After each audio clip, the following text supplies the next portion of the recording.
परिचय। जड़ों, तनों तथा पत्तियों के गुणों, प्रकारों, रूपांतरणों और कार्यों की हम पहले ही चर्चा कर चुके हैं। अब हम पुष्प क्रम के विषय में पढ़ेंगे।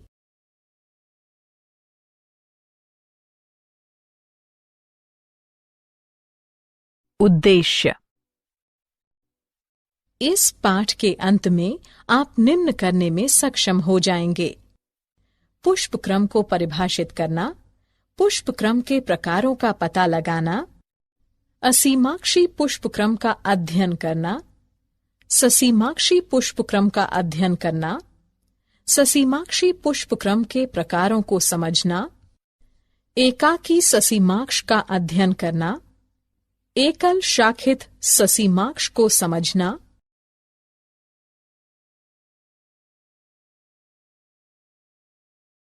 द्विशाखित ससीमाक्ष को पढ़ना, बहुशाखित ससीमाक्ष को समझना, पुष्प क्रम के विशेष प्रकारों का अध्ययन करना, साइथियम का अध्ययन करना, पुष्प भ्रमी को समझना, हाइपेंथोडियम का पता लगाना।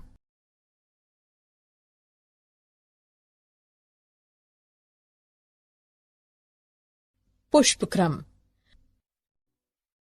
पौधे के शिखर पर विशेषीकृत शाखा पर पुष्पों का क्रम व्यवस्था जो कि पुष्पों को धारण करता है, पुष्प क्रम कहलाता है।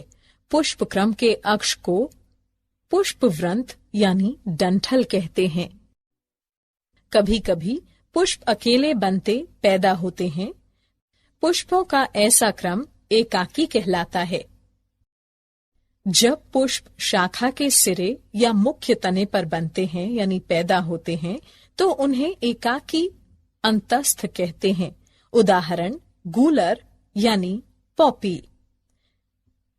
जब पुष्प पर्णपत्ती के कक्ष पर बनते या पैदा होते हैं, तो उन्हें एकाकी कक्षीय कहते हैं। उदाहरण पिटूनिया, हिबिस्कस रोजा, सिनेंसिस।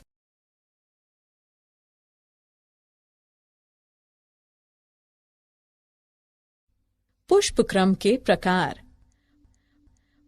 पुष्प क्रम मुख्यतः 3 प्रकार के होते हैं: असीमाक्षी पुष्प क्रम, ससीमाक्षी पुष्प क्रम, विशेष यानी विशिष्ट प्रकार के पुष्प क्रम।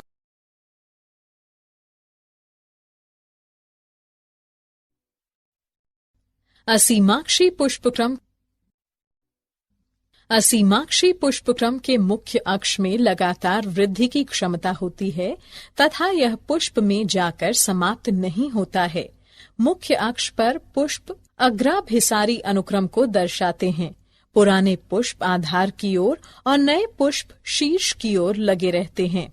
कभी कभी मुख्य अक्ष छोटा रह जाता है तथा पुष्प गुच्छे समूह बनाते हैं। इस प्रकार की स्थितियों में पुष्प केंद्राभिसारी यानी अभिकेंद्र अनुक्रम को दर्शाते हैं। यहाँ पुराने पुष्प पार्श्व की ओर तथा नए पुष्प केंद्र की ओर लगे रहते हैं।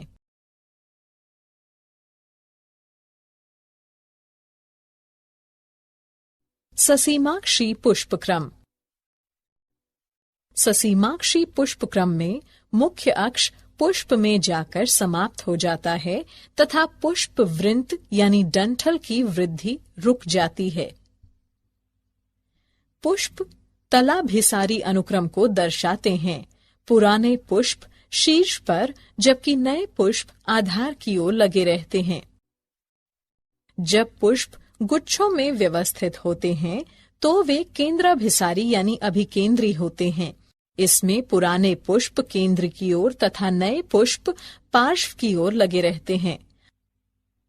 ससीमाक्षी पुष्पक्रम अनेक प्रकार का होता है: एकाकी ससीमाक्ष, एकल शाखित ससीमाक्ष, द्विशाखित ससीमाक्ष, बहुशाखित ससीमाक्ष।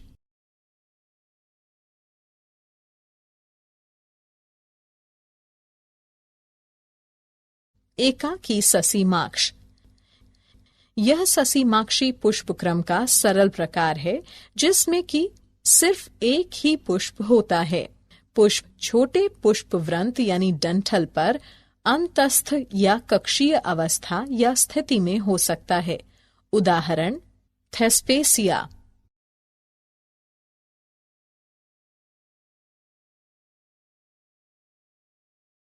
एकल शाखित ससीमाक्ष। इस प्रकार के पुष्पक्रम में पुष्पवृंत पुष्प में जाकर समाप्त हो जाता है। समान रूप से पुष्पवृंत यानी डंठल की एक शाखा निम्न स्तर पर विकसित होती है तथा पुष्प में जाकर समाप्त हो जाती है। यदि शाखाएं एक तरफ ही उत्पन्न होती हैं, तो इस तरह के पुष्पक्रम को एकल शाखित घुमावदार ससीमाक्ष कहते हैं। उदाहरण हेमेलिया ड्रोसेरा। यदि शाखाएं एकांतरित टेढ़े मेढ़े ढंग में उत्पन्न होती हैं, तो इस तरह के पुष्पक्रम को एकल शाखित यानी कुटिल या कुंडलित ससीमाक्ष कहते हैं। उदाहरण हेलियोट्रोपियम।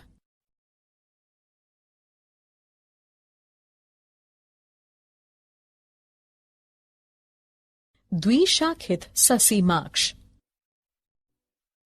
इस तरह के ससीमाक्षी पुष्पक्रम में पुष्पवृंत यानी डंठल अपने सिरे पर एक पुष्प निर्मित करता है। इस प्रकार पुष्पवृंत यानी डंठल स्वतः ही निम्न स्तर पर दो शाखाएं निर्मित करता है। यदि पुष्पक्रम में केवल 3 पुष्प हों, जहां की केंद्रीय पुष्प सबसे पुराना और बराबर वाले पुष्प नए हों, तो इसे सरल द्विशाखित ससीमाक्ष कहते हैं। उदाहरण चमेली। यदि पुष्पक्रम शाखित होता है तो उसे संयुक्त द्विशाखित ससीमाक्ष कहते हैं। उदाहरण क्लेरोडेंड्रॉन और रिटिया।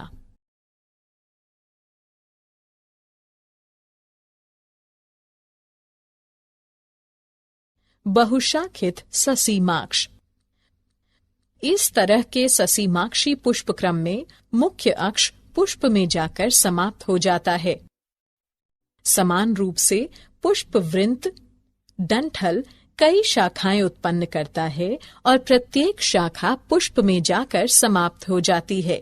पुष्प अपकेंद्री यानी मध्यपग क्रम को दर्शाते हैं। उदाहरण हिमेलिया।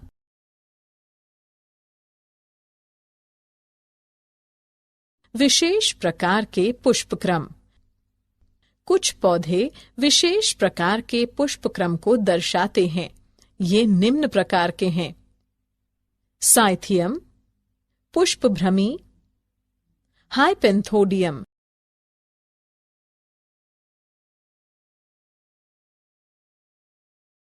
साइथियम। इसमें पुष्पक्रम बहुत कम या छोटा होता है। यह एक कप के आकार का पात्र धानी है जो कि 5 सहपत्रों के संलयन से बना होता है। साधारणतः इस कप की सतह पर एक पीले रंग की मरकंद स्रवित करने वाली ग्रंथि उपस्थित होती है। इस कप के केंद्र से एक एकल मादा पुष्प निकलता है। यह बहुत ही छोटा होता है और एक लंबे तंतु पर उगता है।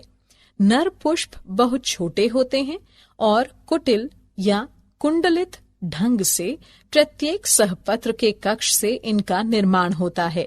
उदाहरण यूफोर्बिया पुल्केरिमा।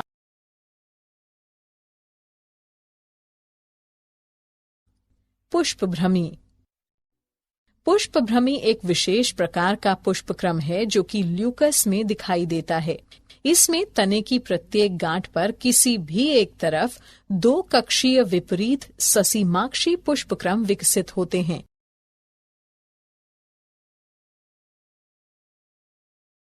हाइपेंथोडियम।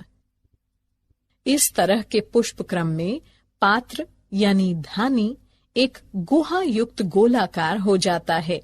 यह एक छोटे से छिद्र के साथ बाहर की तरफ खुलता है। पात्र यानी धानी की आंतरिक सतह से अनेक छोटे अवृंत पुष्पों का निर्माण होता है। ये पुष्प 3 प्रकार के होते हैं: नर पुष्प, मादा पुष्प और अनुपजाऊ यानी बांझ मादा पुष्प चंद्रकांति। उदाहरण गूलर यानी फाइकस।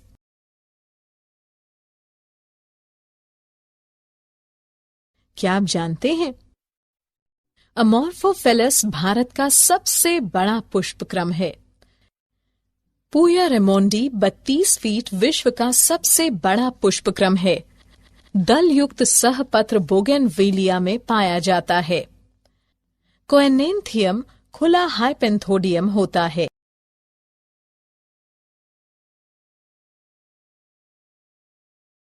सारांश। आइए हमने जो कुछ सीखा है उसे संक्षेप में दोहराएं। पुष्प विभिन्न प्रकार के पुष्पक्रमों में व्यवस्थित होते हैं। पुष्पक्रम के अक्ष को पुष्पवृंत यानी डंठल कहते हैं। पुष्पक्रम फूल गोभी का खाने योग्य हिस्सा होता है।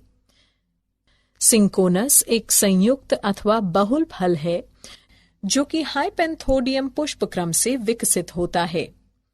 अनानास तथा जिमीकंद ऑर्टोकॉर्पस में सहपत्र तथा परिदल पुंज खाने में प्रयुक्त किए जाते हैं।